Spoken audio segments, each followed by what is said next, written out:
The medical practitioners don't want to admit that they don't know.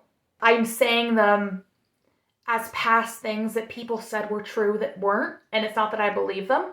So, your daughter is schizophrenic because you're a bad parent. Your son's autistic cause you're cold. Refrigerator parents. Hi, it's Lauren. Welcome to another lyric analysis. So I made this little Polaroid thing. I don't know if you could see it, but Walk With Me is the title of the song. It's basically walk with me through our medical system that's corrupt and unfair, and reminding you that these horrible things that we heard about in the past about the medical system, they're not fully gone today. So that's kind of the theme. It's song number 16, and it is the first song in the purple section. We are going to go down the rainbow, or go down the chakra. So this is purple, then the indigo, blue, etc. So it's the purple section. So crown chakra, spiritual. When I talk about truth, I mean spiritual truth. I mean more like cause and effect. I don't really know if there's one ultimate truth, but there is the truth of cause and effect. So let's just get right into the lyrics.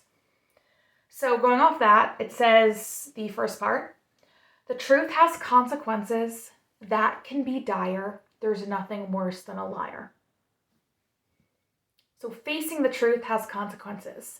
Facing the truth of your actions and what has come out of your actions, or someone else's actions and what has come out of their actions. You don't want to believe they're emotionally abusive, but when you put cause and effect together, that does seem to be what's going on. So facing the truth has consequences, but not facing it has even worse. So people get stuck feeling like they're in a rock and a hard place. And yeah, so those consequences can be dire because you often have to change your entire belief structure and some core values. And then the last part, there's nothing worse than a liar.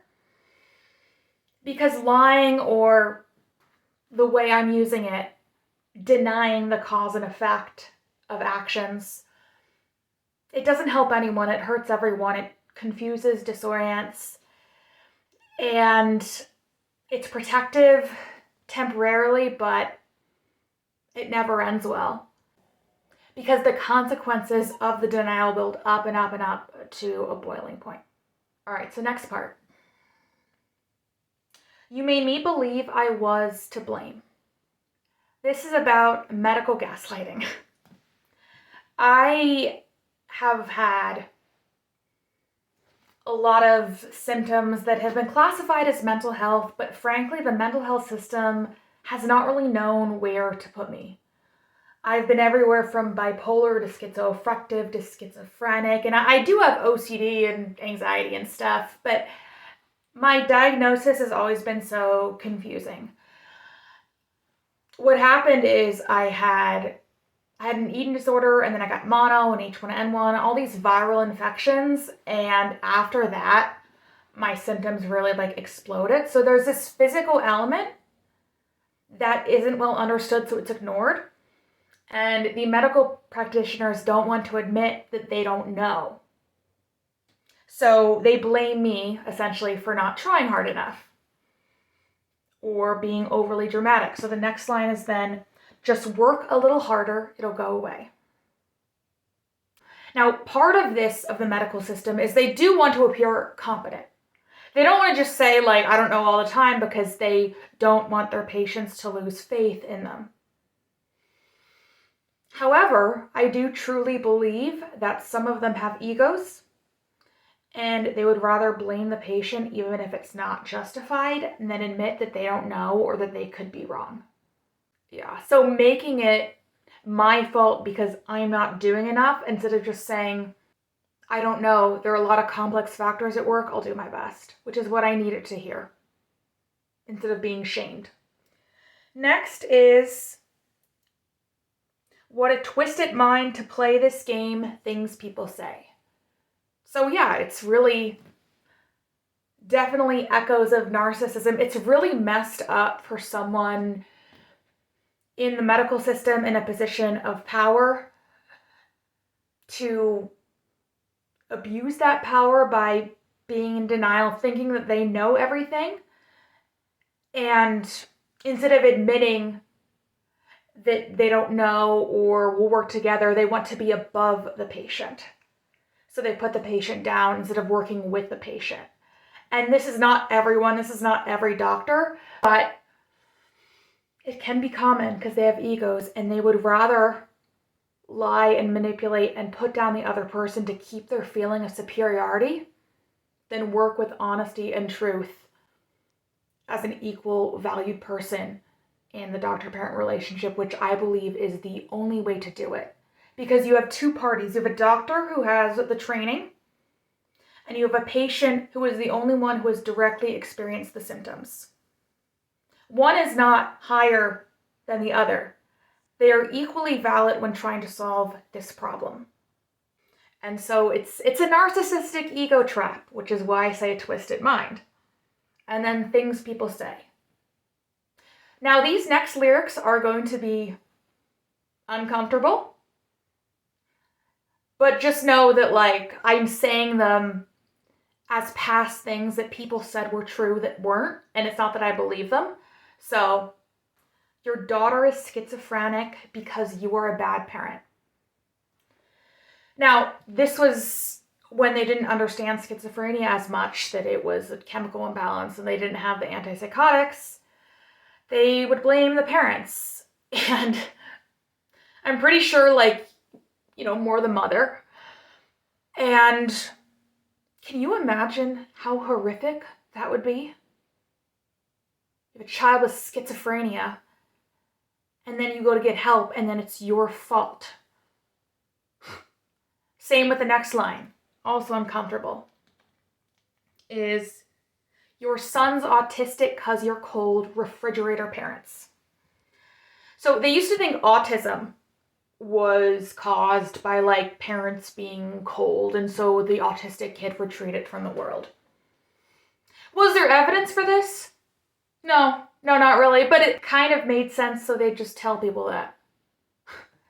And same with that. I mean, can you imagine? You have a child and they scream when you touch them. Then you're like, please help me. It's like, oh, well, they're that way because you were so emotionally cold and distant. And the caregiver is like, was I? Because that's not the cause of it. It's complex. We still don't fully understand it, but it's not caused by, like, cold parenting. I mean, there are plenty of people with cold parents who aren't autistic. You know what I mean?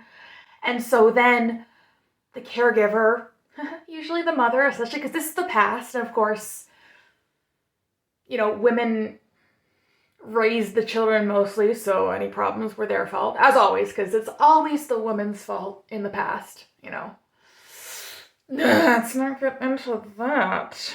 But, yeah. Like, I mean, even the story of Medusa, like, she was punished because he couldn't keep it in his pants. Like, and then she had to have the snake hair. I'm like, really? Like, dude, if that's really, like, how little self-control men have, then they need to, like, be locked up. And we need to control things because, like, if a man has sex with a woman, like, he played a part. Maybe he needs to take some responsibility for having some self-control. Your son's autistic because you're cold, refrigerator parents. That's what they called them. They even had a term for it, refrigerator parents. And then can you imagine the mom goes back, and she looks back and she's like, was I cold? Or what about that one time he was crying and I didn't? And no parent's going to be perfect. So now the mom's looking back. And then she's like, oh, well, that one time that I made that mistake and that one time that I made that mistake, oh my gosh, I caused my child this. And then now the mother has a mental illness, so she can't take care of the child as well. Because how could you not have some kind of emotional breakdown if that's what you were told? Next verse. I let you convince me I was bad. I wanted to believe it was in my hands. So I have a very tough inner critic in everything. And obviously it's painful, but there's a benefit to that. You have control. If everything bad that happens is my fault because of my character, I can change my character. And as painful as it is to live with all of this self-hatred, at least in my mind, maybe part of me subconsciously, it's like it's more painful to not know and not have any control. At least that's the fear. But honestly, like, the self-criticism is so bad that I think like anything's better than this. And so when I say I let you convince me I was bad, I wanted to believe it was in my hands. Basically, the thing of all my symptoms are my fault because I'm not trying hard enough. I was vulnerable to believing it because I wanted to believe that I had more knowledge and control than I actually had. All right, next part. You played right into my desperate plans, delusion grand. I still fairly am desperate to get better. There are a lot of complex symptoms. It's one of those things that it's like mental and physical health combined. My nervous system is severely dysregulated. It's slightly better. It might have started as emotional a long time ago, but now it's in my body and as physical as anything could be. So it's not just as simple as mind over matter when it's in your body. No one would expect that for a physical condition, for you to just think your way out of it.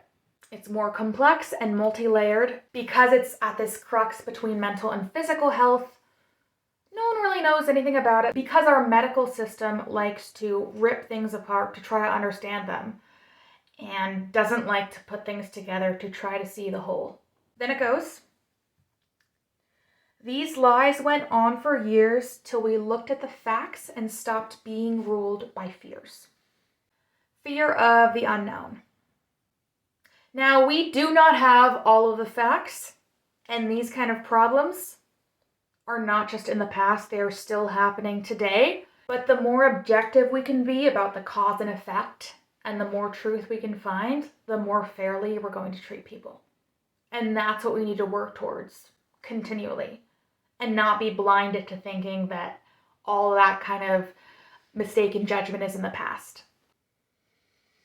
And then it goes, the same thing, your daughter is schizophrenic because you were a bad parent. Whew. And then your son's autistic because you're cold refrigerator parents. And then the music goes down and it says, these lies went on for years till we looked at the facts and stopped being ruled by fears. If you think that it's not going on today, walk with me. Thanks for walking with me. Talk to you later. Bye. If you think that it's not going on today, walk with me.